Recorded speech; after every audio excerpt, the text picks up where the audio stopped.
आज 17 सितंबर है और आज के ही दिन विश्वकर्मा पूजा है। विश्वकर्मा पूजा के अवसर पर भजन गीत लेकर आए हैं। उम्मीद है पसंद आएगा। देर न करते हुए गीत को प्रारंभ करते हैं। बाबा विश्वकर्मा के महिमा महान बाटे। बाबा विश्वकर्मा के महिमा महान बाटे। सब कर कर्ज सवारे ले, सब कर कर्ज सवारे ले, जानत जहान बाटे। सब कर कर्ज सवारे ले, जानत जहान बाटे। मूर्ति बनाए के शक्ति इनके कृपा से होला। मूर्ति बनाए के शक्ति इनके कृपा से होला।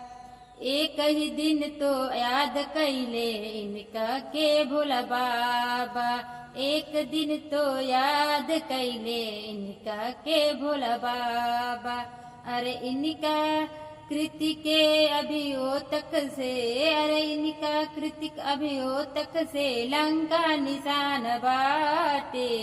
अरे इनका कृति के अभियो तक से लंका निशान बाटे। बाबा विश्वकर्मा के महिमा महान बाटे। बाबा विश्वकर्मा के महिमा महान बाटे।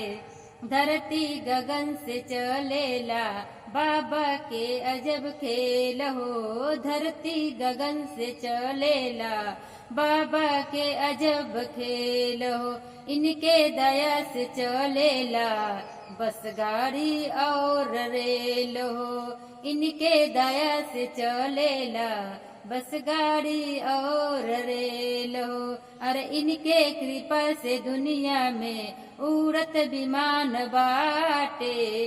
अरे इनके कृपा से दुनिया में उड़त विमान बाटे।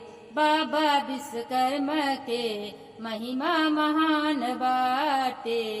बाबा विश्वकर्मा के महिमा महान बाटे।